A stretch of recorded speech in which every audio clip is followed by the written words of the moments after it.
Ladies and gentlemen, this matter is becoming very, very serious.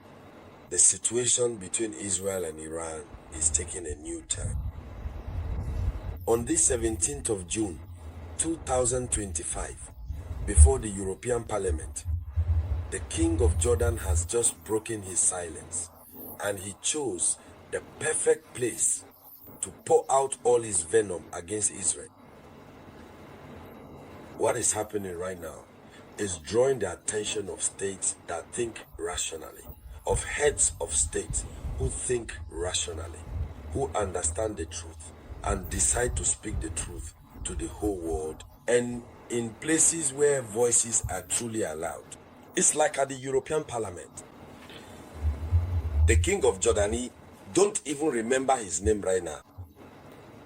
I'll remember his name in a moment. Yes, the King of Jordan speaks out.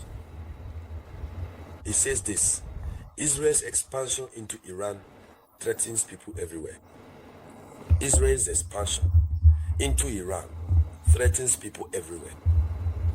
So, his name is King Abdullah. And he issued a stern warning about the escalating Israel-Iran war. He says, Israel's expansion of its offensive to include Iran is a threat to the region, to Europe, and to the world. He goes on to say, we cannot afford to let this spread any further.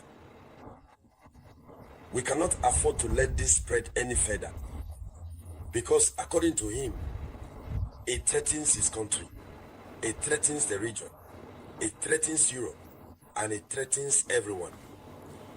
So already, he acknowledges that Israel is at fault.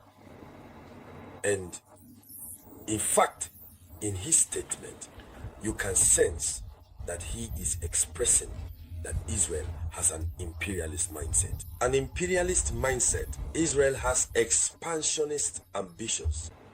Israel wants to impose its dominion over Iran. After Iran, which country will be next? Let's continue with his statement before the European Parliament. He says, this is a threat to people everywhere. He also stated in the European Parliament that Israel's attacks on Iran could trigger a wider regional crisis. Let's go. What does he say? He says, with Israel expanding its offensive to include Iran, we don't know where the boundaries of this battlefield will end. And that, my friends, is a threat to people everywhere. He spoke in just a few words, but what he said is profound. He says, we don't know the boundaries where this battlefield, the boundaries where the borders of this battlefield will end. Since the situation is such that everyone can clearly see that Iran is being attacked, but in full view and knowledge of the world, people refuse to acknowledge that Iran is being attacked. The Europeans and others, they refuse to do so in the name of a certain alliance. And in the end, it is very, very painful for Iran's allies to see that Iran is going through something difficult, very difficult, but that people who know the truth refuse to acknowledge it and instead continue to accuse Iran. Once a certain point is reached, Iran's allies will rise up and decide to help Iran. And so, the battlefield will expand its borders. And that's it, the entire region is under threat. It could even become international, because even the United States of America, which is currently considering military intervention, because Donald Trump, for his part, always wants his instructions to be followed. If America intervenes militarily, it means we are facing a different situation.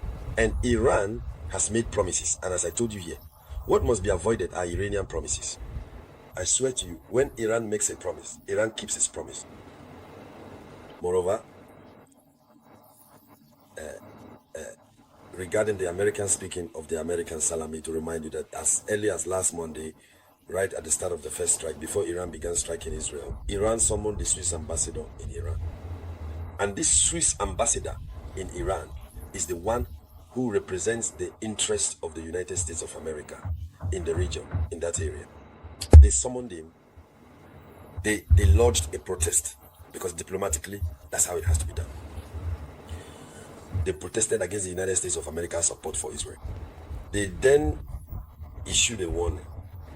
They said they would target American and European, French and British military installations if these countries continue to support Israel. So you see, the King of Jordan is right.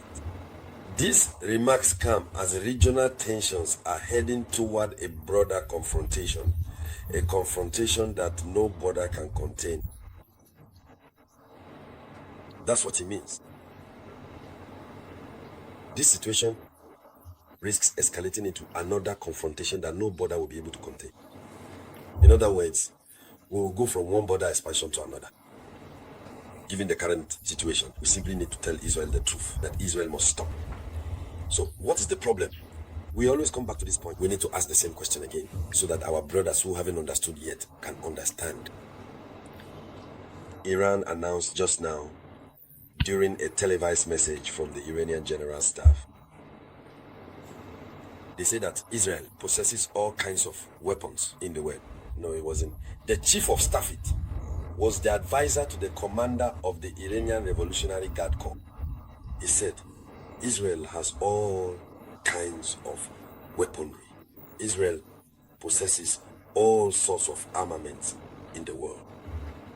So why does Israel not want Iran to have even the suspicion of having the same type of weaponry? Why? By what, right? Did God create, how do you say, a state to be superior, to impose a supremacy on others, to rule over others? The answer is very simple. No, there isn't one. It doesn't exist. You can develop certain types of weapons peacefully. No one bothers you. But when others want to develop them for themselves, you say no. So, ladies and gentlemen, here is today's headline. So please share it as much as possible, and I will be back with more news for you later, by the grace of the Almighty. This was the voice of your one and only Samurai.